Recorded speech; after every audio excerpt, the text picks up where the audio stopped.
Sanibonani, igama lami ngo-Amatula. Sizokwenza ulwimi kanye nama-notation wezindikimba.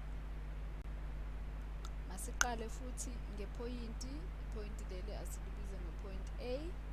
Engifuna ukukwazi lana yingawo wonke amaphoyinti alana angaba ngo-2 cm kude nale phoyinti leli. Manje ku-screen sami u-2 cm uyinto engaka, ubukeka njengento engaka ubude. Uma ngingasuka lana ngiye la, uma ngisuka lapha ngiye lana, le phoyinti leli lizoba ngo-2 cm. Le phoyinti leli uma ngisuka lana ngiye ku-point B kuzosho ukuthi ngihambe ngo-2 cm. Ngakho-ke u-AB uzolingana no-2 cm. Uma ngikhuluma ngesegment yalo mugqa, uzobona ngalo mugqa ophezulu kanje njengoba ngubhalile. Uyabona lo awufana lo ngubhale laphayana. Lana ithi ngibhale centimeter futhi. Lana uyabona uma ngibhale lo mugqa ophezulu ngichaza ukuthi lena yi-segment. Ngakho-ke lobu ubude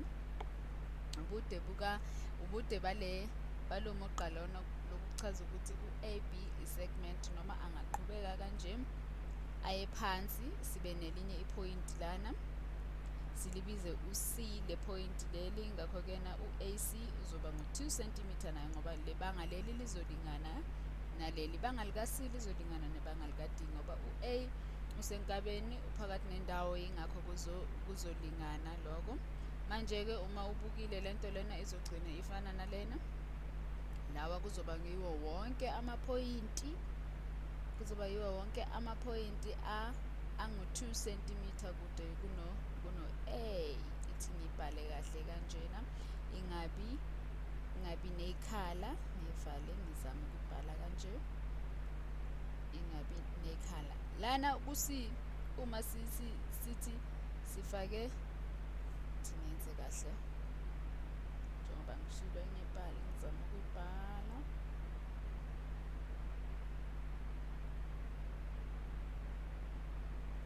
kanjena.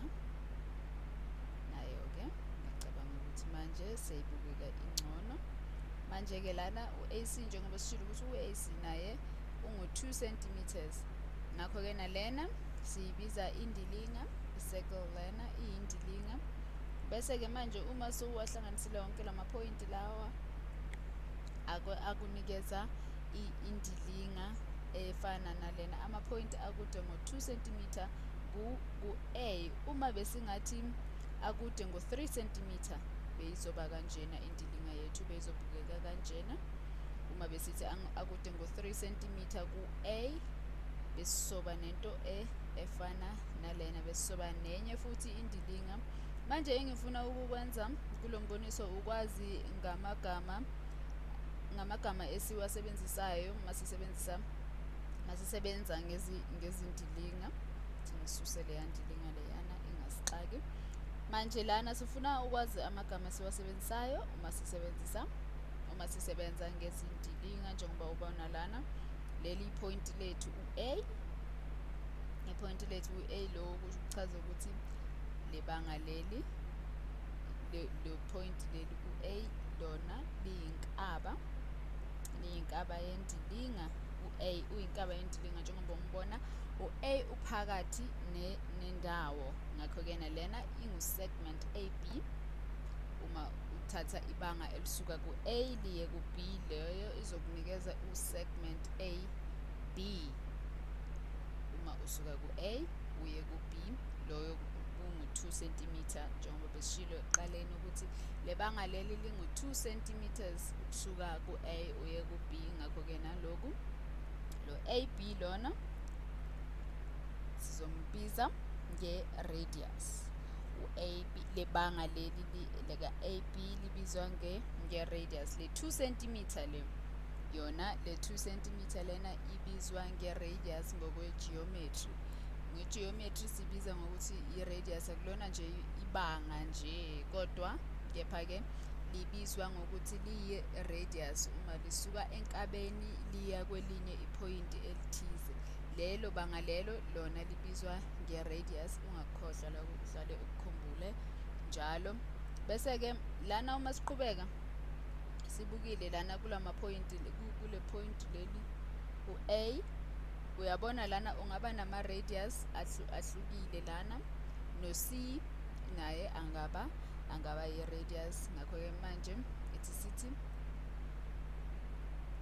sibeke lana i-point, sithi besine point lana, point lethu sibize ngo-X, sithi besine point u-X lana, i-line segment yalana izoba ngu-AX, naye uyi-radius njengoba ngishilo ukuthi lana uma usuka enkabeni uye epointini elithize iyona i-radius. Nalana uyabona sifake u-X laphayana, lokhu kuchaza ukuthi u-AX naye uyi-radius ngoba usuka enkabeni aye epointini, noma besithi singaba nelinye futhi point lana, lona-ke le point leli silibize ngo-D. Uma besithi sine point lana silibize ngo-D nalo, bese libe nomugqa onjena ipoint lelo.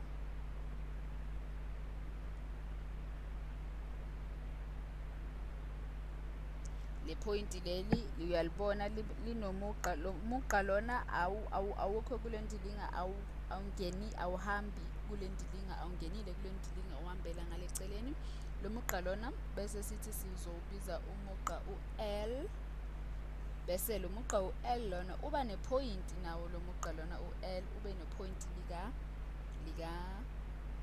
E. Ngakho-ke nalana loku le segment, le line lena sizoyibiza ngokuthi ngu-DE ngoba iqala ku-point u-D liqhubeke futhi liye ku-E. Ngakho-ke izobizwa ngo-DE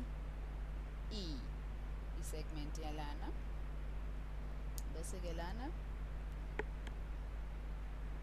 lena njengoba ikanje, njengoba unomugqa okanje, lokhu kubizwa nge-tangent. Lokhu kubizwa, lo mugqa lona ubizwa ngokuthi uyi-tangent. U-line L lona, lo mugqa o-L uyibiza u-tangent, lo mugqa o-L u-tangent sibhale lana, u-tangent u-point u-A, point u-A oyinkaba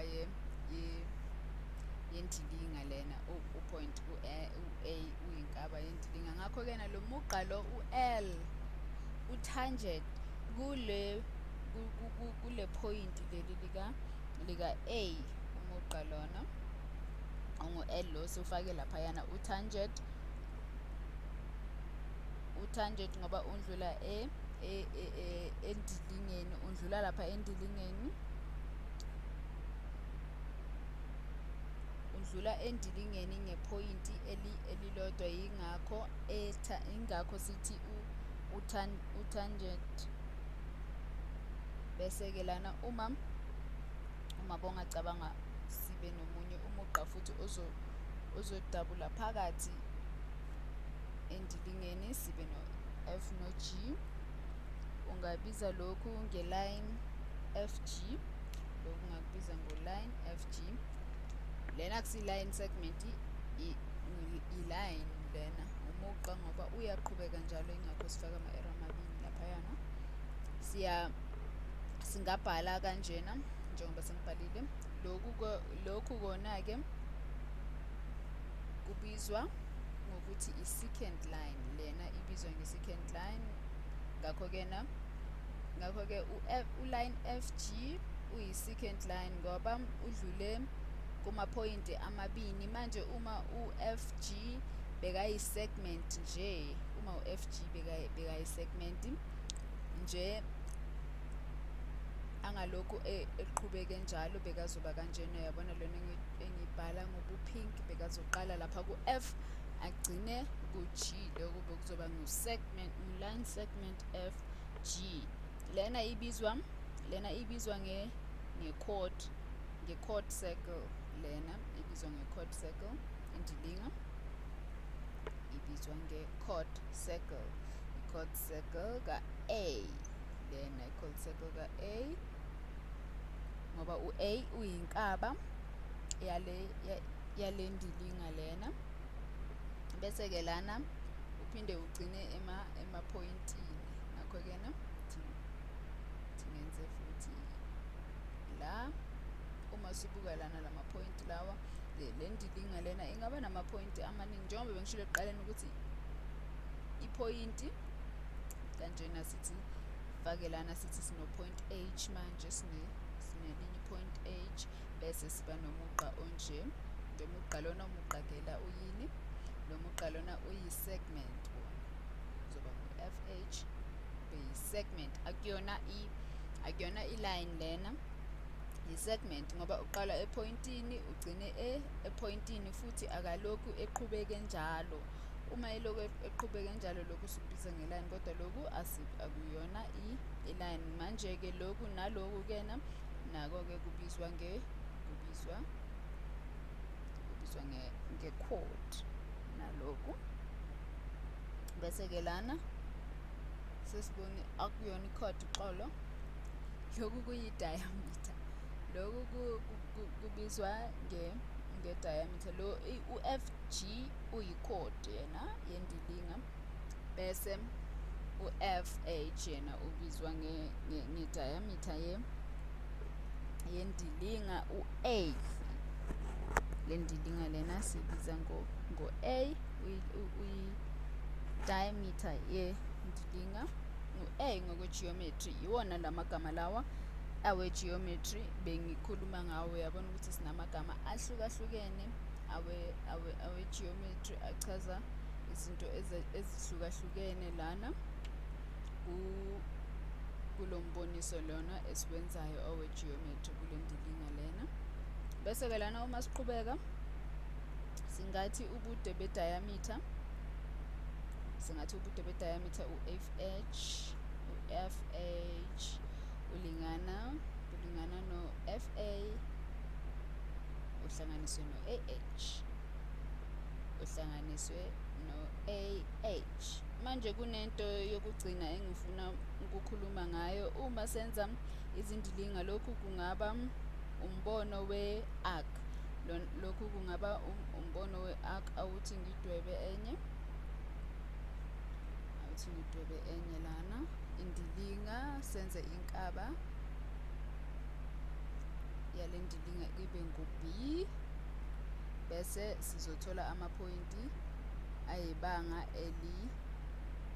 elinikwe ngu-D kanjena. Senze indilinga yethu kanjena, bese sizothola amaphoyinti ayibanga elinikwe ngu-D. Bese-ke awuthi ngifuna amaphoyinti ethi sibone sithi lana u-J, sithi le point leli ngu-J, leli silibize u-K, leli silibize u-S, leli silibize u-T, leli silibize ngo-U. Awuthi ngibeke u-B kahle, abe senkabeni, ngoba loyana ubukeka ngathi useceleni akekho enkabeni, kanti sifuna ukumbeka enkabeni yendilinga kanje. Ngiyathemba ukuthi sekangcono-ke